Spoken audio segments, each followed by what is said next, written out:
There we go. That's us. Oh, wow. And we already have Jeff saying where he is. There we go. Hello, everyone. We're going to wait for people to enter and give it a few minutes. Please let us know where you are in the comments. I see there's already people here. Oh, my goodness. It's 5 a.m. in New Zealand. Thanks for being here that early. Yeah, well done, Jeff. Impressive. Okay, let's wait for people to come in.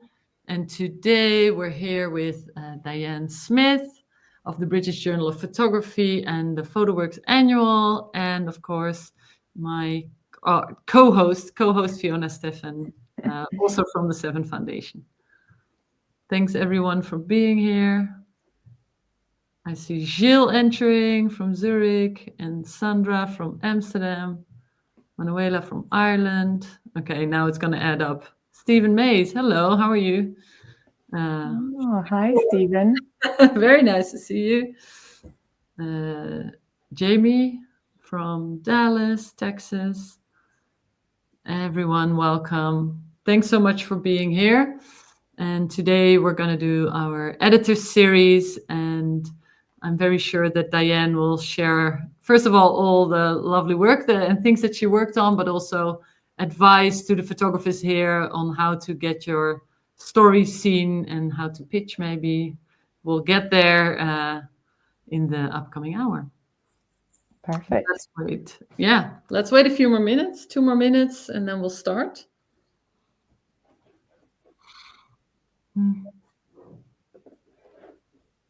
It's always nice to see all the different countries and places. I'm always amazed.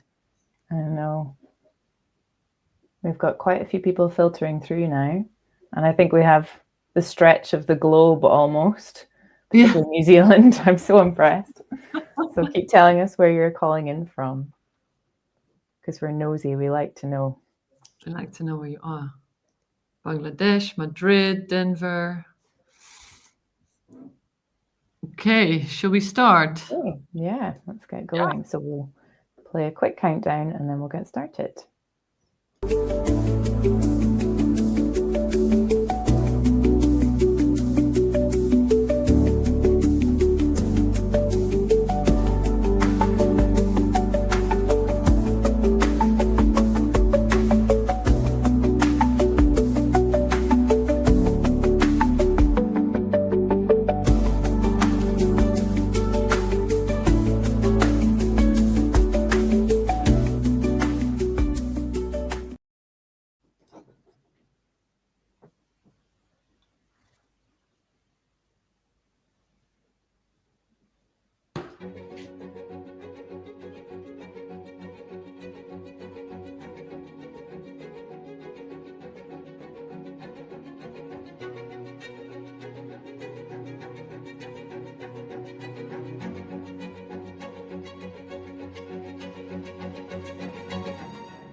There we go. Thanks everyone for being here, and thanks also to our partner Photowings. We're very happy to be able to do these events with your support. Diane, we're very happy you're here, and we can't wait to ask you about all the things you know.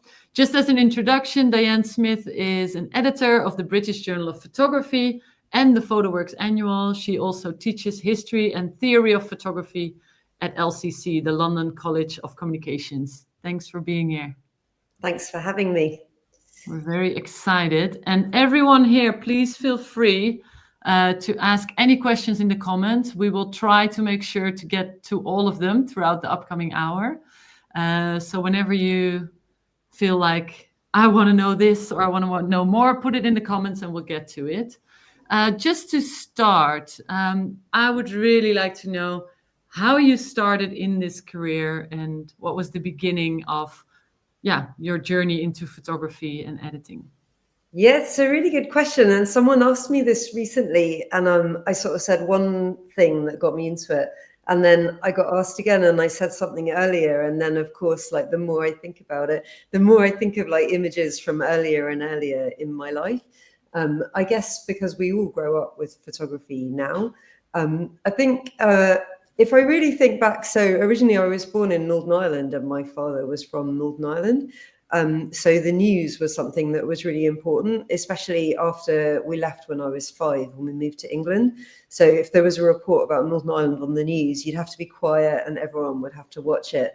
And then there would be discussion afterwards about what we'd just been told by the news. So maybe that is an early influence, I could say.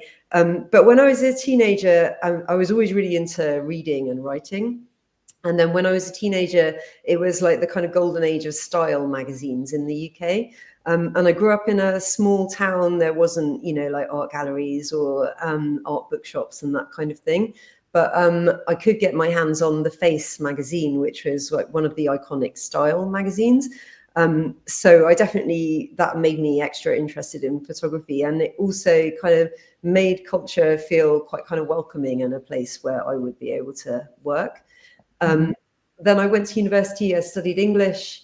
I worked on a magazine in Birmingham, the city where I was studying. And then eventually I kind of, came to the UK, to London.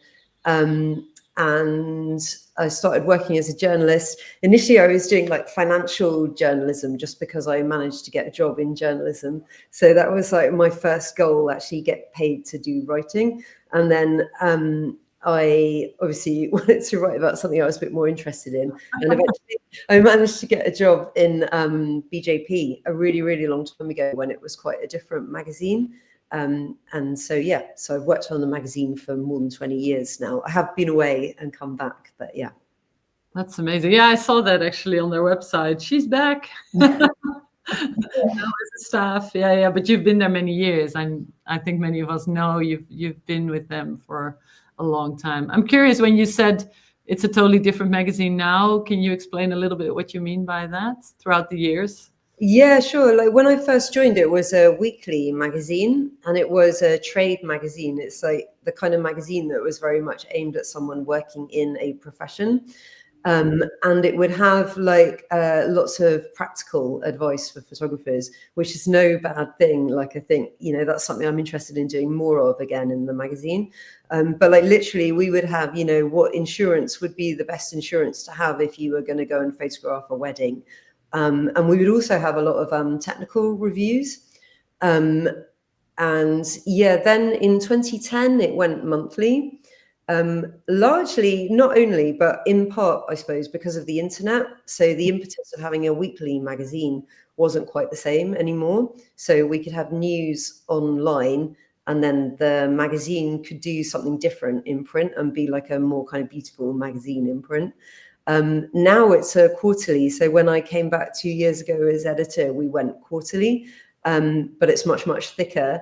Obviously, we do a lot online on the website and also on social media. But the magazine can now be, something that is quite different. It also follows where photography has gone in terms of photography is much more present in the art world now. So to some extent, BJP has followed that trajectory as well. Yeah, there's a sound. Am I the only one hearing that? No, I could hear it too. I don't know what that sound was. Gone again, which is good. That's interesting to hear how that developed. I never knew that back then the magazine was more about advice. And why is it something you would like to bring back, and in which way? I'm just curious how that could be integrated again in the way it is now. Yeah, I mean, I guess I feel that, practical advice for photographers can be a useful thing for a photographer reader. But also, I guess because I started out in financial journalism, so I'm always quite interested in the money, like where is the money coming from? Obviously, that's a huge issue in photography. And it also, helps to shape what it is that we see in photographs. Technology is also something that I'm really interested in. So, both as a tool in the everyday for photographers, but also thinking on a more kind of almost sociological level, like what is it that the technology available to us allows us to do in terms of how we see the world, and then how we're sharing and circulating what we've seen as well. Yeah. So all of those things, I think it's really relevant to the photographer, a working photographer as well. Absolutely. I was asking because it's something I miss in the magazines that I see also online, because I think when the internet became so much, when people started depending more on the internet, you think, oh, all that advice I can find somewhere. But I like it when it comes from like a trusted place. So I think it's a really good idea to reintegrate this thing that's not there anymore. I would absolutely read it. So what are your major responsibilities, actually at both places, not just at the British Journal of Photography, but also at the Photoworks Annual? Yeah, so BJP, I run the editorial in the print magazine. We have a really brilliant online editor, Dalia Aldujali. So I sort of keep an eye on what she's doing, but basically she's great. So I just let her get on with it. The magazine also does like various events. I speak at, various symposia and stuff like that. So, I mean, that is also part of my job. And to get out there and meet people and meet photographers and see work that's out there in the world. But yeah, day to day, it's making sure that the print magazine comes together. We choose a theme each issue, which is partly to help, because otherwise, you could do any photography in the world, which is quite expansive. But also, it's kind of interesting. I really like the idea that I can sort of choose a topic or a field that I'm interested in, and then go and talk to people about various facets of that. Like, say, for example, recently I got to speak with 2 experts in Japanese photography. I kind of felt like this is amazing. It's a bit like I'm designing my own BA as I'm going along, because I can choose topics I want to know more about and then go and talk to like world experts about those things. So that's an amazing opportunity. And yeah, the next issue is looking at the body, because I'm still thinking about what photography does, like how can it bring us closer to what we see, and how does it maybe distance us from what we see. So I've been exploring that in various different projects, but the next BJP is definitely like another aspect of that ongoing question for me. That's really interesting, Diane. That was something I wanted to ask you, was this sort of thematic approach, like who decides? Who has that call? You obviously, but is it a collective approach? Is it a team approach to deciding what these themes are going to be? And is it really rooted in what's going on in the contemporary world, or is it more driven by personal interests? I'm kind of curious to know how you come up with the themes. It's kind of all of those things, really. Like, we have some set issues. Like, say, for example, in June, we do Ones to Watch, which is where we talk with people all over the world who very generously give up their time and contacts, and they recommend interesting emerging photographers. So that's always a really fun issue. But then the other issues in the year are a bit more free. Where do we get the ideas from them? I suppose I've got like my various like strange interests, and then I might say to the guys in the office, oh, I'm thinking about, like, the last one we did was maps.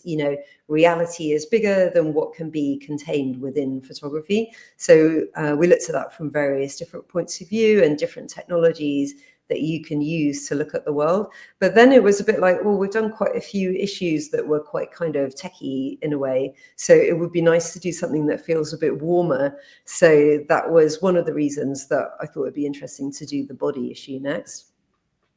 And how long do you work on each issue? Like, when did you start it on the body issue, and when will it be out? Well, we finished the body issue on the 7th of November, but it comes out in the beginning of December. This is actually thinking about, from the point of view of photographers, when you pitch to magazines, we work incredibly far ahead, I think. So basically, in the upfront pages, we have like the agenda where we talk about forthcoming exhibitions and so on. But those are already planned, and it's like 9th of October now. And the magazine is coming out in December. So we need to know things at least like 2 months in advance. it's great that we have the internet, because obviously some exhibitions aren't planned that far ahead. So it's great that we have the latitude that we can do more like, up to the minute stuff online. But yeah, for print, you need to, if you want to be in a magazine like BJP that doesn't come out so often, you need to get in touch really, really far ahead. And know the theme maybe, or how does that work? Do you guys communicate the theme to, I don't know, do you share it online? Like, this is our upcoming theme. Yeah, no, but that could be an interesting thing to do. But for things like the upfront section, we don't tend to theme it. They're just like, interesting exhibitions coming up. I do sometimes speak with freelancers. So if they're kind of like, oh, I want to do a feature for BJP, and then I might say to them, this is a theme I'm thinking of. So I've got like this kind of network of people out there in the world who can hopefully pick up interesting things that are related. Maybe it's a good idea, though, to say we've got a theme coming up and see what comes in. I'm sure you'll get a lot in, maybe more than you were hoping for. Yeah, it'd be dangerous. I don't know how much extra time you have in a week, but I think it could be a popular. What I think in general photographers like about themes is that we work on very different subjects sometimes, and if they're not very newsworthy, it can be quite difficult to get them pitched somewhere. If magazines work with themes, that's always a really great moment to get the work seen. So I think it would be, yeah, I would be a fan of you telling everyone what the theme is. I would definitely send something in. So that's cool. We do have an open email as well, like a submissions email, which is something that I've been quite keen to keep. We don't necessarily answer all of the emails that come in, which I apologize for, but we just don't have time to answer. But I really like the idea that anyone from anywhere in the world who's able to send an email can therefore get in touch with us. Say, for example, when I first started working in photography, people would physically come into the office with a printed portfolio. So they had to have been able to make that portfolio. They had to have been able to get to London. They had to have been able to get in the room with us. So there were so many hurdles to people being able to show their work to the team. So yeah, I really like the idea that people can just send us a quick email. And also people sometimes contact me via my Instagram as well, which is absolutely fine. And again, I really like the idea that it's so much more open then to people anywhere. That's great. Would you mind sharing the email address so we can put it in the screen somehow? Would you mind? Let me double check what it is. So it's submissions@1854.photography. Thank you. Yeah. Great. Okay. I think Fiona's working on it and putting checking my spelling before I hit send. Yeah. There we go. You can check that that's correct in the chat. Yeah, we do look at them all. We don't necessarily answer all of the email, but we do have a look. Thank you. Thanks so much for sharing. Oh, wait. Dot what? Oh, dot photography. Sorry. Yeah, no, dot photography. Sorry, I was confused for a bit. Okay, shall we start with your presentation? I'm very excited. Yeah. Okay, let me share my screen. I haven't really kept a good track of the comments. Are there? No, there are no questions yet. Please, guys, put questions in if you want to know something. Okay, so can you see it? Okay. Yeah, we can. Yeah. Thanks, man. Okay, cool. So this is me, Diane Smyth, and that's my Instagram handle, DieSmy. So on Instagram, I put like my various projects because the majority of my work now is at BJP, but I also have got the Photoworks annual, and I sometimes do freelance work still. And if I've seen like a really interesting exhibition or book or something like that, I would put that on as well. So first of all, I thought I'd go through some of the stuff that we've done at the British Journal of Photography. So this is our current issue, the one that I said there, maps. So I was thinking of the impossibility really of making a map which is fully comprehensive, because if it was fully comprehensive, it would be everything in the world, and then it would no longer be a useful working map. So the cover here is by Elsa Ladier, who is an eco-feminist. So she's kind of looking at the idea that, photography is drawn from an imperial kind of worldview, and it can sort of like take and grab pictures of things, which is a bit similar to how you might actually just appropriate something. So in her work, she kind of resists photography a bit. And it's not pure formalism. There's kind of that idea running behind it. So in this image, this is a picture of herself, but she's painted it red, and then on top she's stuck these other images. We've got like a few different sections in the magazine. So we have agenda where we might have exhibitions and so on. Then we have projects where we do like shorter pieces on particular projects. So this is Nicolas Garrido, a really nice work that he did, which also played with the materiality of photography. I suppose that's a particular interest of mine. This is a much longer feature that we did. Zofia Rydet, who's a Polish photographer, who kind of quite obsessively really went into people's homes and took pictures of them in Poland in kind of the 70s, 80s, early 90s, recording a specific time in Polish history, which is so incredibly expansive, but then of course it's not absolutely everything either. So we felt that was a good fit for the maps issue. This is more of Elsa's work. This is a past issue of BJP called Virtual Reality. So we published this one not long after all the violence started to happen in Gaza. And it was kind of the idea, that we're sort of scrolling through this incredible mix of images on our phones, seeing all kinds of scenes of violence, but also, seeing our everyday pictures of our friends and family showing their babies and whatnot. So it was a whole issue, again, looking at what is it that we can see when we look at photographs. So the cover's by Arco Datto. Indian photographer. Yeah, great guy. I also I interviewed quite a few people about AI, but not just AI, these are AI images. It was really looking at like, what is the technology that sits behind being able to make photorealistic images? It was super, super interesting, but I suppose for me, it kind of fitted in with the idea that you have to question what it is you're looking at, like where it's come from and how it's been made and what it is that it's showing you. Did you, I'm curious with this, when did this come out? That's a very good question, which I can't remember. I'm just wondering what the response was, because many of us love the theme, and I know many of photographers are very, maybe even against AI, even though it's here already. What was the response, being a photography magazine focusing on virtual reality, AI, and this topic? Yeah, well, it wasn't a whole topic which was looking at AI, actually. This was one feature within the issue. Like, say, for example, another feature that we ran in that issue was Tasia Batniji, who is a Palestinian artist based in France. And these were screen grabs he took when he was on calls with his family. And, quite often the calls would break up and they would become very pixelated. So he would no longer see like a clear image of who it is that he was speaking with. Mm-hmm. So it's kind of looking at, what is it that we're looking at when we're looking at images, and looking at like, what's the technology that sits behind what you're looking at, and how does that influence what you're looking at? Mm-hmm.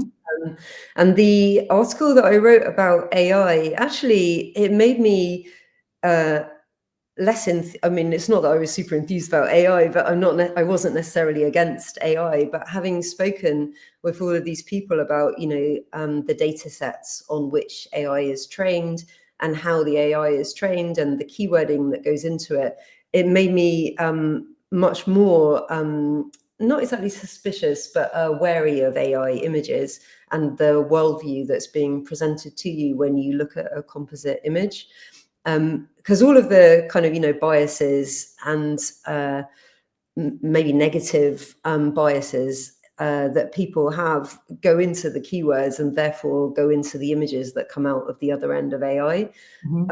So, I mean, I'm sure that anyone interested in photography is already thinking about AI, but if you have the opportunity to read a bit about how it's made and the work that goes on behind the scenes, which is done by humans. Actually, a lot of the time, it's not all done by computers.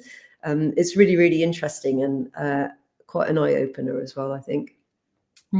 Yeah. Good. Yeah. So this is the last Ones to Watch issue that we did. I mentioned that we do it every June. We pick like 15 emerging photographers who are not all necessarily young.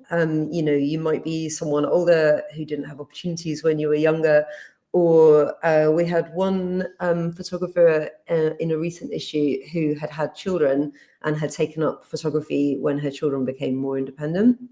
The cover is by Dunia Zita, who is based in the Netherlands, actually, I think. We also, one of the younger artists that we featured was Chan Yu Wang, who comes from China originally. I found it super interesting. I've included her because I was really, really interested speaking with her in her approach to images, because obviously coming from China, she comes from a different art history. So she was telling me about, in traditional Chinese painting, you don't have like a single point of perspective. You have several different points of perspective within one image. And the idea is that it is a flow moving through the image. And maybe you can kind of see that in some of her work, in that she works a lot with collages, but she's sort of questioning the view of the camera, basically, the particular perspective and ideology that's embedded in the camera. So I really liked her work, and I found her very interesting to speak with. This is some more of her work. I also wanted to mention, even though I'm not very actively involved in it, BJP does something called Portrait of Britain, where we take over ad slots, basically, across the UK. We originally launched it after the Brexit vote in the UK, which was a time in which, discussion about nationality and who's British and who's not became much more fraught in the UK, as it has become everywhere. And this was kind of an opportunity to say, what do people look like in Britain, though? So it's just pictures of people in the UK who might just be here on holiday, or they might have lived here their whole life. It's just, what is the population of this particular country? And it goes on billboards all around the country. And we really like the fact that it goes into public space. So, art galleries aren't always places that everyone feels comfortable going to, but you can't really escape the Portrait of Britain when it happens. So yeah, that's our little intervention into the UK. I love that. I have a question about that, actually. What do you think the responsibility of a magazine is in this case? Because I think it's amazing that you guys do this, really. And how your role in that, maybe in other ways too. Yeah, I mean, I don't know do we have a responsibility? Maybe we have the opportunity to do it. So as we're able to take over these ad spaces, it kind of, seems like a nice thing to be able to do with it. It's quite interesting to see, because, we get feedback on it because it's such a public thing. And the kind of feedback that we get has changed over the years, and maybe has become, more questioning of who's British and who isn't, which is interesting for us to see, because, obviously it's different images every year, but as a group, they're not radically different in who they're showing each year. So yeah, it's an interesting discussion. It's also interesting to work with images in public space as well, because there are certain parameters that you have to stick to. So, for example, we can't include images of people who are smoking. So that's just an interesting insight, really, into, there are quite a lot of images in the public space, and they're governed by certain rules. So what you're seeing is, and what you're consuming on a day-to-day basis is governed by certain rules too. Oh, that almost feels like a project on its own. Yeah.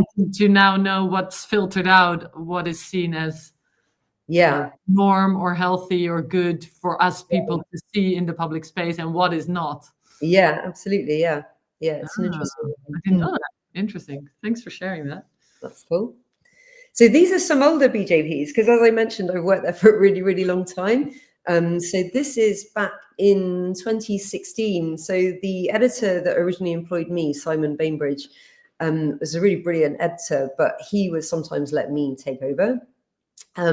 So these are a couple of much, much older ones that I did. This one was all about, photographs of rich people. Kind of my thinking was, we see loads of pictures of people who are poor, or who have got various social issues. But do we see pictures of people at the other end of the scale? And if so, what are the images that we see?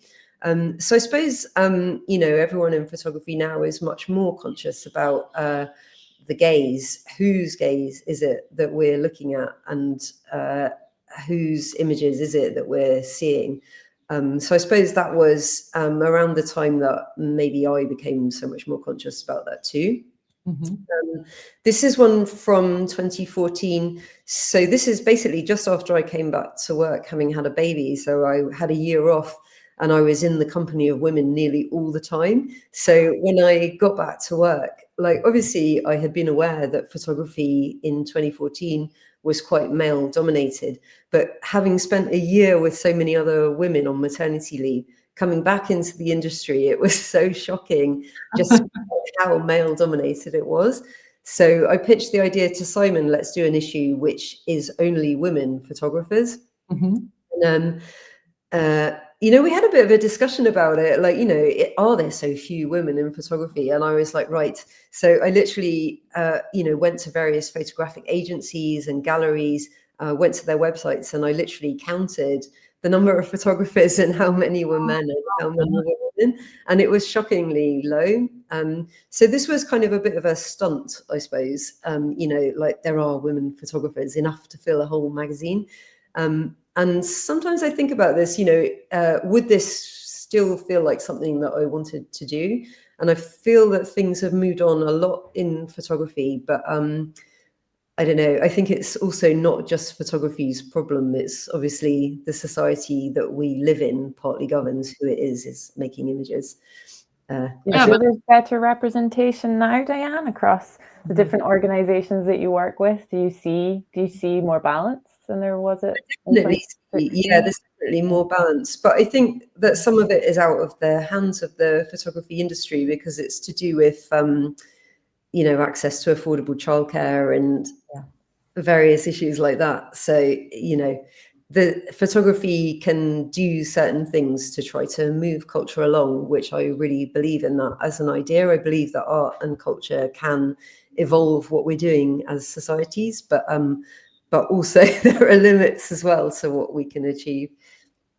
I really think those kind of publications, especially back then, really helped us female photographers as well, because you feel more seen and you realize that there's people in the industry that realize it's a very male-driven. Instead of being silent about it, those types of stories really helped, I must say. So, oh, good. That's nice to hear.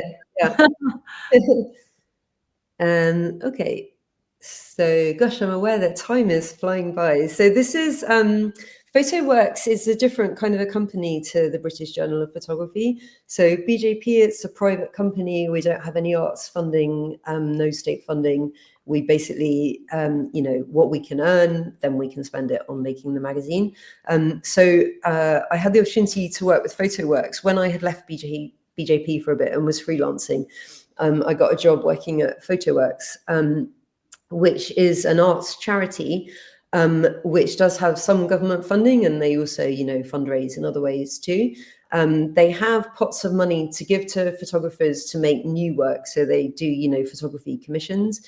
They do a huge amount of work that's not really seen, but is so valuable, where they're looking at, kind of education and access to photography and access to education in thinking about photography as well. But the main thing that I thought was a really fun thing to get to work on was the annual, which is a publication made once a year, which is sent to the Photoworks members, and also you can buy it in the shops. So this is the one that I did in 2023, which is called The Thing. I got really interested in, where has photography as a technology come from? And what's the ideology which is embedded in photography? So partly this came from reading Ariella Azoulay. She's got this essay in a book of essays called Capitalism and the Camera, where she says something like, imagine photography wasn't invented with the camera, but was invented in 1492. So, imagine it's some kind of like an imperial worldview, basically. And that certain way of looking at the world had led to the technology being able to be invented. Which I thought was a really super interesting idea. So it's called The Thing because the idea is that the camera may thingify, it may reify or objectify what it shows. And it had this shiny cover so that when you take a picture, you as the photographer are included. So you have to think about the gaze of the person taking the picture. Also, I thought it's quite fun that then anyone can be like a cover girl as well. So anyone can be on a front cover. So the photographers that I gathered for this, they were often people who were looking at kind of formal properties of photography. So this is Gianna de Dia, who is looking at photographs of, I think it's Panama. So she's mixing archival images with, present day images and her own work, and trying to destabilize the view of the camera. This is Tabitha Soren, surface tension. So she took pictures of iPads which were slightly in the sun, so you can see all the swipes of the fingers. And she's chosen, news images, often about, really terrible events. But what she's doing is saying, there's always like this surface in between us and these terrible events that we're seeing. So we feel that the image is informing us about what's going on, but we are also always distanced from it. This is a woman called Matilda Soos Rasmussen, who is an artist, and she was, I think she maybe still does some modeling. And she did a project called Sue Me, in which, so these are not her images, they were images taken of her when she was modeling. And she was kind of like, well, I'm the person in the picture, therefore it's my image, actually. And I can take it, and she manipulated it and changed the colors and did things to it. She's basically, questioning, just because I'm in the image, does that mean that I no longer have any say over what happens with the image, or whose image is it actually? Which I thought was very interesting. The next year for the annual, I kind of hadn't quite finished with the idea of like, what is the technology of photography? So I looked at, photography was invented, and the very first photographs were one-offs. They were single images. But then it was Fox Talbot in the UK, the centre of industrial capitalism, who was super keen actually to make photography something reproducible. So I was looking at the idea of multiples. So I was gathering both images which are multiples, but also sort of what they show about multiples in our society as well. This is by Jason Grant and Oliver Vodeb. They did a picture series. It's quite a simple technique, really. They just would have one archive image with another archive image and just put them together on spreads. But some of the pairings are really kind of thought-provoking. And this one I thought was really thought-provoking. The idea that there is a single ideal Coke bottle or a single ideal Nazi soldier that we can reproduce over and over and over, and it will be exactly the same every time. What does that say about how we're approaching the world? This is a young Chinese artist, Njiokiktjien, who is looking at chinoiserie, the sort of huge enthusiasm that there was for Chinese art and culture in the Victorian era in the UK, but also how some of those so-called reproductions of Chinese culture were wrong. So her project includes the pagoda at Kew Gardens, which is meant to be modelled on a Chinese pagoda, but it has the wrong number of stories. And she's got this amazing collection of, Victorian postcards and stereoscopes, trying to reproduce the idea of, something that is a single thing in China. So these projects are all very, as in style, quite different from each other. I'm Wow. curious how they get to you. Um, How do you have a taste for certain projects? Because it seems like a very broad, within one magazine, very broad types of images. I'm just curious how you find all of this together. It's amazing to see the diversity, but how do you do it? Yeah, that's a good question. I guess if someone asks me like what's the kind of photography that I like, I find it quite hard to answer because I like all kinds of different stuff.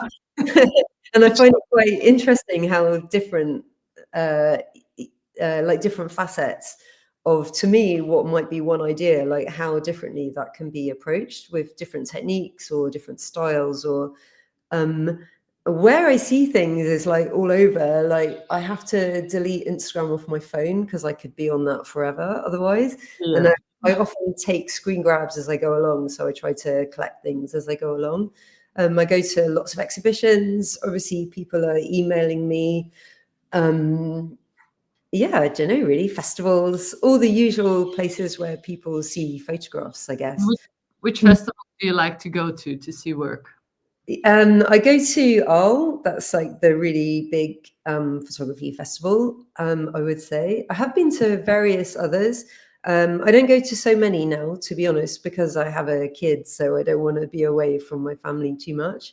But it's really interesting. For example, I went to China years ago to the Lanzhou festival. That was super interesting to go to another country and see, you know, what the photography at that time, which is more than 10 years ago, what was happening in their photography scene at the time. I went to the photo festival in Krakow. I really enjoyed that one. I've never been to the Venice Biennale, but I think that that could be really interesting to see how photography is approached in a big arts festival. Photo London. Paris Photo is an interesting one, actually, because obviously there is the central photography fair, but there's more and more happening outside it, and it more and more has the feeling of a meeting place. So people all over the world are gathering there. And I suppose the more that happens, then the more that happens, because the more people from all over the world who are there, the more useful it is. So that's a fun one to go to as well. Yeah. And then, of course, people reach out to you via just knowing you, or the submission form, or the submission email address. People already have questions about that, but we will get to them. Okay, but thanks. Thanks for telling us. Yeah, sure. Okay, so this is the last one I included from the Photoworks annual. I started to look at how can we like rehabilitate photography a bit, and how is photography not reproducible. So this is Reina Abella, who's an artist in the Philippines, and she used really early photographic techniques to take a picture of the Virgin Mary, like an icon of her, Mater Dolorosa, which is apparently a really famous one. And then she put the images together. And obviously you can see, because it's an early technique, it's quite unreliable. So the images aren't exact doubles of each other. So I guess I kind of came back around to, in our lives, things aren't exactly reproducible ever. Okay, should I keep going? I feel that time is going very quickly. Yeah. Yeah, please do. That's a good sign. Yeah. All very interesting. So please don't mind the time. Yeah. So I don't do so much freelance journalism now because I'm pretty busy, but I do a bit, I like keep my hand in. And I suppose maybe this is useful advice for photographers, actually, in thinking about how different publications approach photography. So say, for example, I've written a fair amount for The Guardian. So there, I'm not writing for an audience that, you know, knows about photography. It's more a general audience. And the arts desk there, they're really interested in what is a really good story. So obviously they have to be nice images, but what they're really interested in is a story that can grab general readers, people who aren't necessarily into photography. So this was a really cool project by Camille Touloui, which she actually shot years and years ago, I think in the 90s in San Francisco when she was working in a peep show. She was also training as a photojournalist at college. And the college gave them an assignment to photograph their place of work, which I think is hilarious because I think they probably weren't expecting what she did. So she was like, I could take a picture of the other women who are working in the peep show, but, we've all seen that a million times, pictures of women stripping. So she was like, what I will do instead is I'll take pictures of the men who are watching. And she, got permission from the men. She worked in like a private cabin, and she had like, ongoing working relationships with the guys who were watching her. Like, she knew them and they would come back to her. So some of the images are incredibly candid. She didn't actually manage to show the images for a really, really long time. But a few years ago, she published them as a book with Void. And something that I think is quite interesting actually is that the images still feel really taboo. So the headline here in The Guardian is, "I felt this needed to be seen." But then the images of the guys are quite small. The image that is larger is the image of the woman. So, it's still the case that we're more comfortable with her as the subject rather than the men. Yeah, you're right. Yeah. I was trying to move closer to see where are these guys. Yeah. But it's a great topic. A lot of trust to be won there. Yeah, she was really open-minded about the guys. She talked about how some of them, they had various, sexual proclivities that they couldn't necessarily express in their day-to-day lives, so they could come to her. Yeah, she's a super interesting woman, a really nice woman. So these are other ones that I've done for The Guardian. This is David O'Mara, who is an Irish guy. He works as a professional painter, like painting houses. And, he did go to art college and he tried to get work in London in the art gallery scene, but he found that there were a lot of barriers to entry. So he, started working as a house painter, and he integrates that in his work now, which he's a very inspirational guy, I think. This is Once Upon a Time in Hackney. This was the Rio Cinema. They had a film and photography group back in the 80s where people who were living in Hackney at a time when you didn't necessarily access cameras so easily, they got training in taking pictures and developing pictures and making pictures. And so years and years later, this archive was discovered and then made into a book. So I suppose all three of these ones that I've picked out are, again, thinking about whose gaze is it that we're looking at when we're looking at these photos. This is something that I did for Apollo magazine, I think, where I tried to go a bit behind the scenes. It was a bit scary, actually, because basically what I was doing was I was asking the big institutions in the UK about the money, like, what is the money that you get and where does it come from? It was really interesting to write. But I was a freelancer at that point, and I definitely felt a bit like, if I get something even the slightest bit wrong, this could go very badly for me. Mm-hmm. So, when it came out, loads of people said to me, it's really brilliant that you've written this feature and people don't talk about the money, and it's bad they don't talk about the money. And I was a bit like, yeah, I totally agree, but you have to understand why people don't talk about the money, because it's a bit scary. And as a freelance journalist, you don't have that many protections. Oh, it's quite brave to do so. I'm not sure if it was brave or foolhardy. I didn't necessarily really think it through, but it was definitely really interesting to write, that's for sure. This is something for the art newspaper. I have written various things, again, more about like the industry. How does the industry that sits behind photography work? Which again, I think is very interesting because, what you see in galleries or art fairs, there are all kinds of players who are influencing what goes into those places. Mm-hmm. I also write a bit for Creative Review, which is more aimed for people who are working in advertising. So they run some photography, which might be, advertising photography, but they take quite a broad approach to photography. But they also run things like illustration and graphic design and so on. And this is Trigger, which is run by FOMU, which is a photography institution based in Antwerp. They have a free website which runs, not necessarily saying that my article was so interesting, but they do run very interesting articles. And it's all free, so anyone can access the kinds of writing that they include. It's kind of a bit academic, but it's not necessarily, actually academic. Like the general reader can read it as well. I don't know. It's called Trigger, right? Trigger, yeah, it's fun.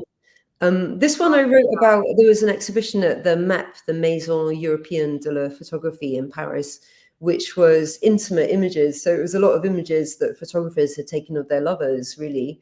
And some of them, really quite frank. So, but it also introduced the idea of writing about, similar, diaristic kind of style of writing.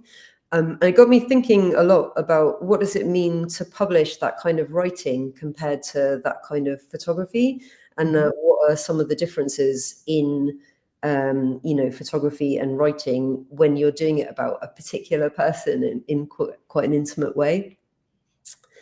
And then finally, I've included some essays that I've been invited to do, which is always really, really fun.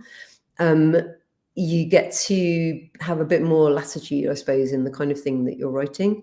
So this was looking at, it was called Power and Paper. It was an exhibition run by NUA, who are really great guys based in Norway. And they gave me total freedom just to look at archives. And I had recently discovered about this huge bonfire of archives, which happened when the UK colonial powers were leaving India. They had a lot of photographic records of what they had done, but a lot of that material was burnt.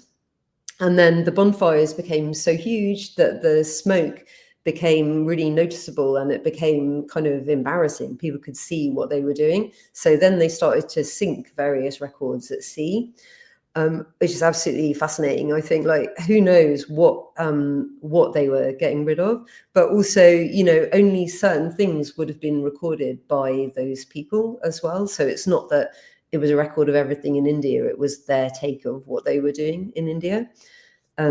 Yeah. What an amazing experience to be able to dive into something like that.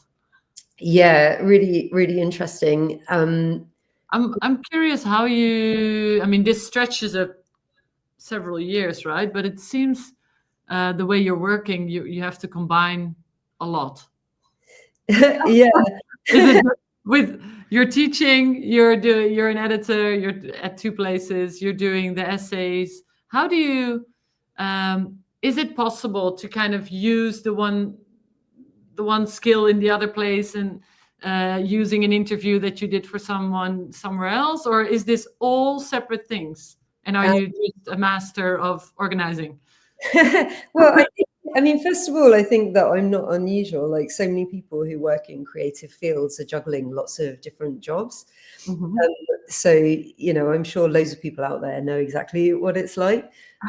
Also, I would say as well that people often ask me this, but it's easier than when, for example, I first went back to work with a really young child at home, and I was just working at one place, but juggling having a really young child at home and working is much more of a juggle, I would say, because it's much more unpredictable. But people don't often ask you about that because that kind of stuff is in the home and therefore private and unseen. Yes. But yeah, the other thing that I would say is that obviously, these things do influence each other. Mm-hmm. I suppose, again, it's interesting for photographers, I think, thinking about, what is the outlet that you're trying to work with, because maybe I'll stop sharing. Say, for example, BJP is not necessarily a place where I'm going to publish an academic essay, but the kinds of thinking that I do in the university and the kinds of things that I read, they definitely influence the kind of photography that I'm interested in and the kind of themes that I'm interested in. Mm-hmm. So, yeah, I suppose I very much think that, certain things play out in visual thinking, not necessarily in text thinking. So, maybe I can read stuff that's more academic. And then in BJP, I have the opportunity to say, how is this playing out in photographers' work and the kinds of work that they produce or the subjects they choose and so on. Yeah. So there's a bit of a crossover, or you can make it crossover at certain moments. Yeah, I have to say it was quite nice when I got the job at the university, because I do read quite a lot of quite academic theory. I'm really interested in theory. So sometimes I would think, well, why am I doing this? So the university is definitely a home where, that is very much called for. But yeah, I kind of encourage anyone to read theory, actually. And one of the things that we have to do at the university is sometimes we have to sell it a little bit to the students. Why would you be reading theory when you've come to university to make images? As some of them don't find that an obvious crossover. And it's kind of like, there are various issues in photography, and especially ethical issues, that other people have thought about before. So if you read about these issues, you can kind of get some help. It's not just going to be you on your own trying to think these things through and make work while you're doing it. Yeah, because if you don't read anything, you will bump into these same issues and try to solve them yourself, even though someone else has already done work. What is other advice, and then we'll get to some of the questions in the comments, but what is some of the advice you would have for new photographers starting out in this industry to kind of get their voice out there and their work? I mean, I would say don't be shy and don't feel that you are kind of unworthy of some institution or another. I can definitely understand the idea of, cultural capital. Like if you haven't grown up in certain environments, it can feel really intimidating to approach magazines or galleries, or you can feel that that's not your place. But I would even say it's in fact the opposite. If you don't see a lot of people like you being represented in a certain institution, then they certainly should be extra interested in hearing from you. Because you have a perspective that they're not engaged with at the moment. I would definitely say, just give it a shot. Like people used to have to come in to see me physically with a printed portfolio, whereas now you just have to send an email or even just get in touch via Instagram. So it's not hard. So just do it. Don't be afraid. And you might not hear anything back. And we apologize for that. But, it doesn't mean that your work is terrible. And if you keep going, just keep trying, then eventually something is going to land for sure. If you can go to festivals and private views and things like that, that can definitely also help. But if you can't, I don't think that it's a closed door. I would say also try to, look at what other people are doing and look at what some of the magazines are interested in.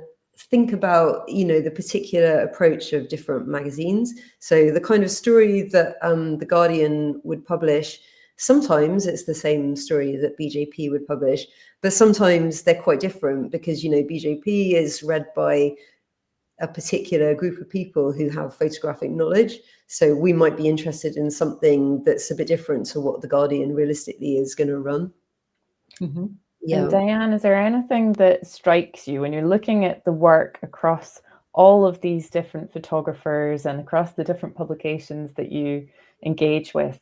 Are there common things that you notice that trip photographers up? Is there simple fixes out there that you think if they could just get on top of that would really elevate not so much the work, but the way that they get their work out there and how they present their work? Is there anything that you see and you think that's something that people could sharpen up would really help elevate them? Yes. Sometimes people have cut and pasted text and they've obviously sent it to another magazine and then they send it to me with the other magazine's name. I don't know.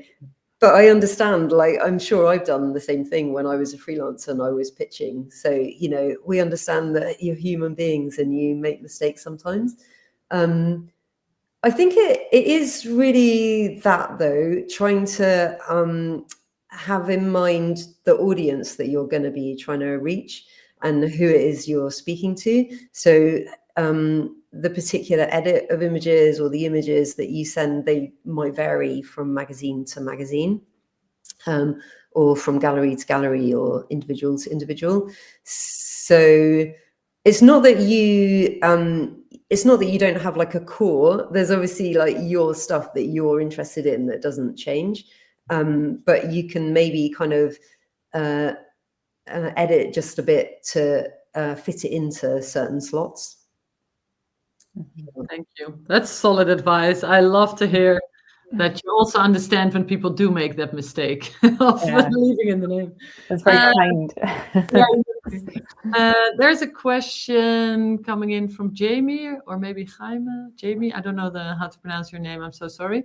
When photographers submit work to the email that was posted, do you want to see small JPEGs in the email or a link to images? So that's a very, Yeah, no, that's a really good question, actually. I want to see small JPEGs in the email. I don't really want to have to go somewhere else, because often there's like then a bit of a wait, or I get lost, or I'm therefore trying to go somewhere else. It's much easier if everything is all in one place.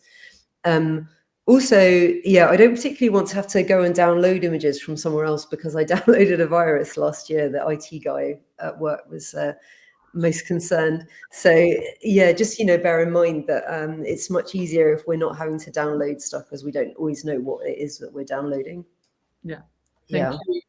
And Deborah, and this goes back to the early on in your presentation about shooting the rich. She says, I imagine shooting the rich would have been challenging from a have-not perspective. How was that project commissioned? Yeah, we don't actually commission very much in the magazine, I'm afraid. It's mostly work that people have already made, so existing projects. But you're right, though, shooting the rich is challenging, because rich people have the opportunity, which other people don't necessarily have, to restrict who can take photographs of them and the kind of photographs that they can take. So that was something I was really interested in, the kind of power that they have as subjects that other subjects don't necessarily have. So yeah, that's the exact question, really.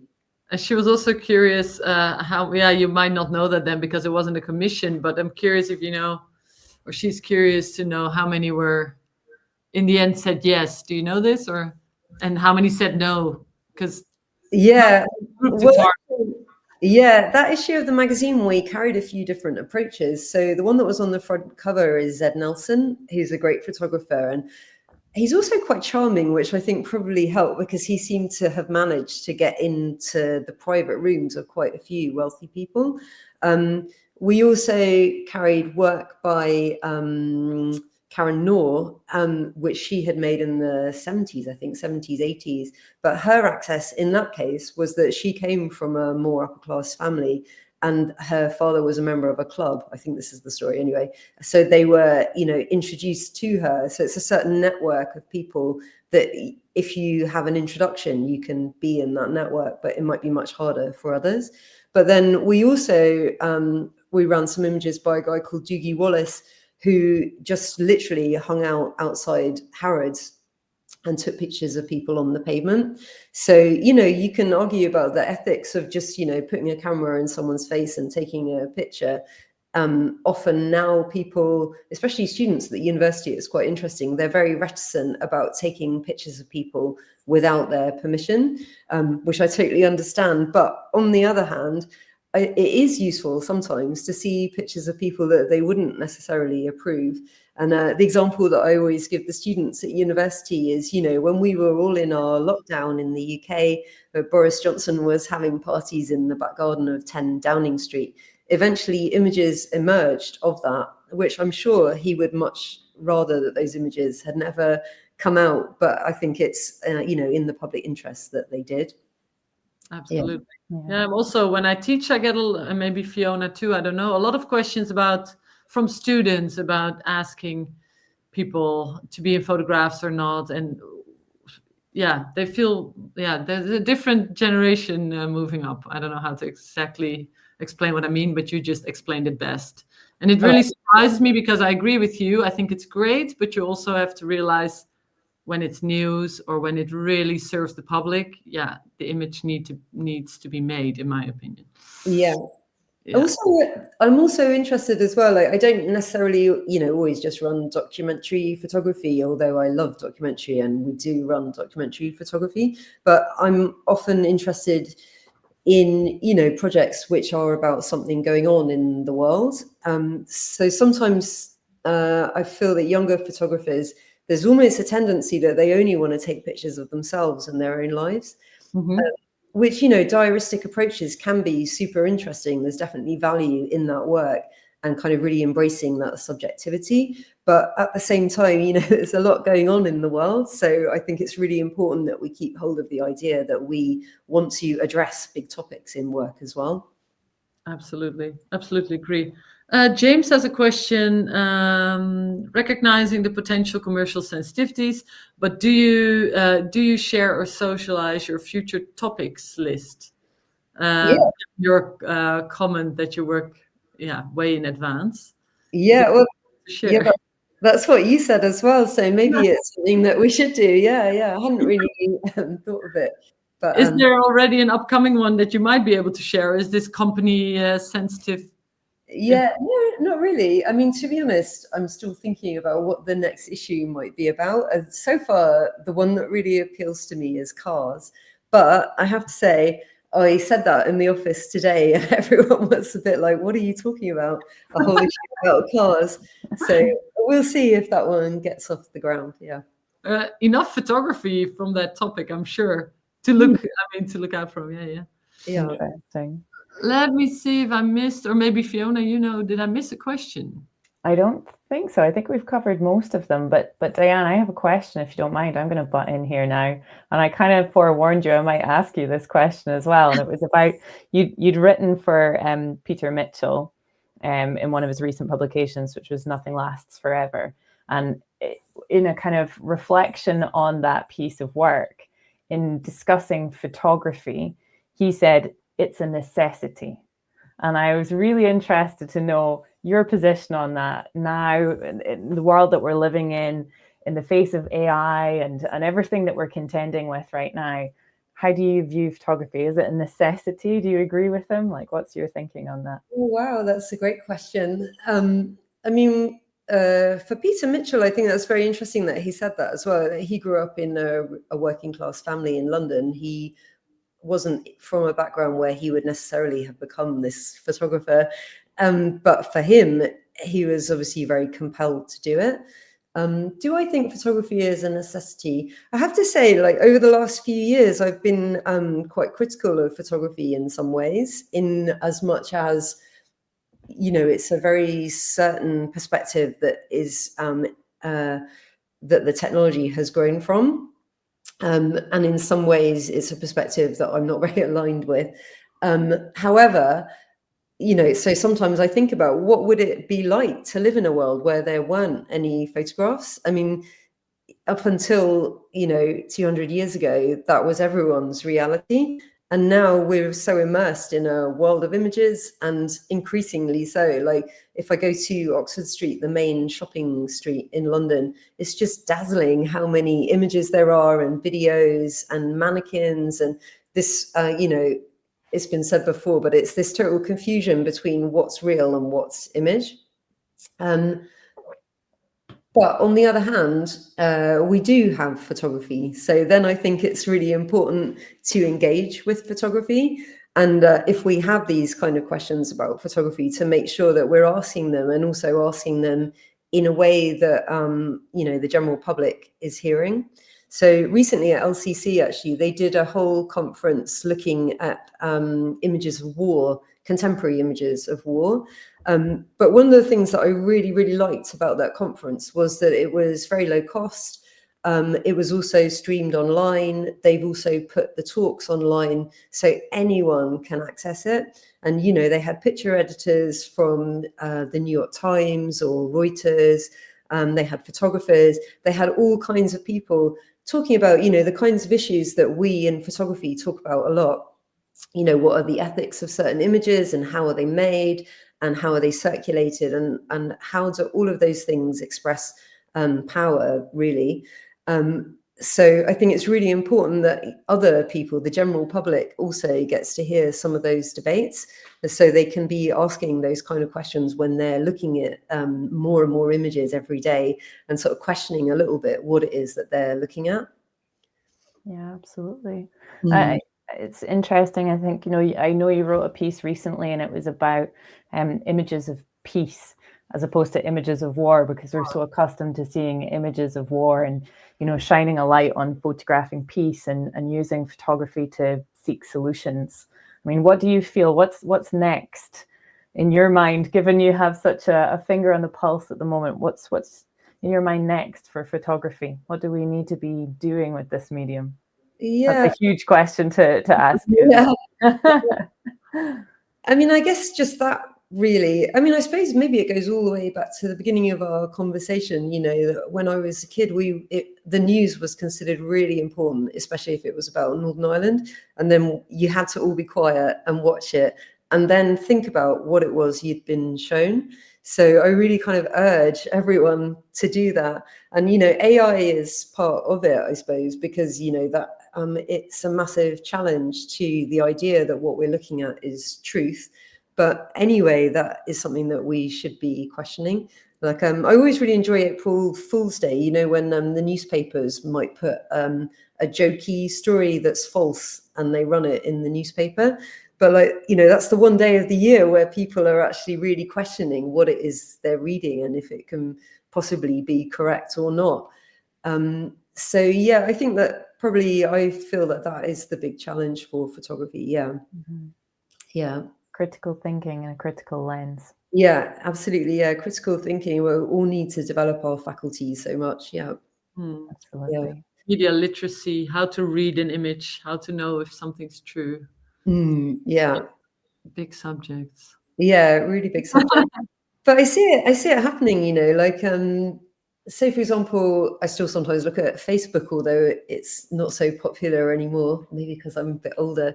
But sometimes there are images which I think these are clearly AI generated. It's so obvious, but people in the comments don't seem to have noticed at all. And then I think about, well, probably there are images where I haven't noticed at all as well.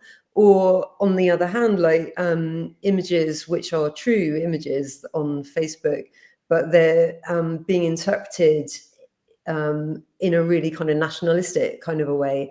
And there again, you know, the way that different images can be framed and interpreted.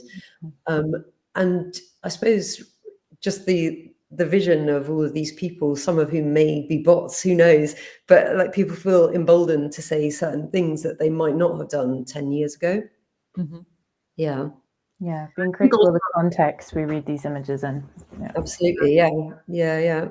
I think in that way, the internet doesn't really help. It's just can be very polarizing, as we've all seen. And Absolutely, it seems like it's also moving into the imaging industry, obviously. Yeah. With how people read images, one person sees it totally different than the other. Yeah, And absolutely. can be quite scary in a way, yeah. But I guess I don't think that there was necessarily a golden age in which newspapers were 100% reliable. You know, they were run by particular people who had particular mindsets. So, yeah, I suppose it's, again, and maybe just goes back to the maps issues. The world is very, very big and complicated. So our ways of engaging with it are always quite limited. Yeah. Do you have any really what you would class as trusted sources, Diane, that you return to time and time again, that you have that faith in, or are you skeptical and cast that critical eye at everything that you look at now? I think I read everything with a pinch of salt. This, you know, I read the Guardian more than I read the Daily Mail, but I find it interesting to try to look at different outlets and see what they're saying. And especially if there's like a single big event, like how are different people reporting this single big event? That can be really interesting. Yeah. I guess that's where theory is really interesting for me as well, though. Like, I don't necessarily trust the academics that write all this amazing stuff, but I suppose they're really good critical thinkers. So I find what they have to say interesting.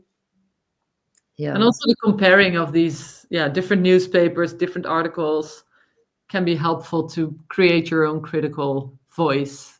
Right? Your mind. Yeah. I always tell students this as well. I think it's a necessity not to stick in your, and also when I look at the media that I usually don't read, maybe I should do that more also to kind of keep an eye on what's out there, you know? Yeah, absolutely. Like, say, for example, in the UK, the Brexit vote came as a real surprise to, you know, people like me living in London, the kind of liberal arts types. we didn't really know what people outside London were thinking, which I think was a massive error on our part. So this is one of the reasons I like to go to Facebook and look at what people who I don't agree with, look at what they're saying. So hopefully I won't make that mistake again, where I'm so clueless about what the majority, apparently, of people were actually thinking. Yeah. That's absolutely true.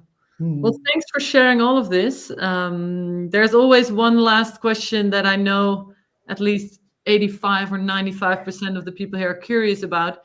Can they reach you with, they can write to the submission form. Sometimes people are willing to share their own email address. If you are, please let us know. But I'm sure there will be pitches coming in, car related or related to any other topic that people might pass by tonight. Yeah, send me your car stuff and then I can persuade the team in the office. We can really go for this. It's a great idea. I actually like that. Maybe we should help you get the car ideas. Yeah. I've got a suggestion already, Diane, so I'll share it with you. Oh, nice. We'll help you. We'll get the car issue off the ground. I like the car idea. Yeah. I'm sure many of the people in here do. So they will write this to the submission address. And I would really love to thank you for your time and sharing all the beautiful work that you shared and all the knowledge. And thanks everyone for joining and for asking these great questions as well. And we'll see you in the next one again. Thanks everyone. Thanks Diane. Bye. Thanks, Diane. Thank you, Ilvy. Thanks, everybody. You. Bye. Thanks, everybody, for being here at 5 o'clock in the morning from New Zealand. Thanks, guys. Go back to bed in New Zealand, I think. Yeah. Exactly. Bye, guys.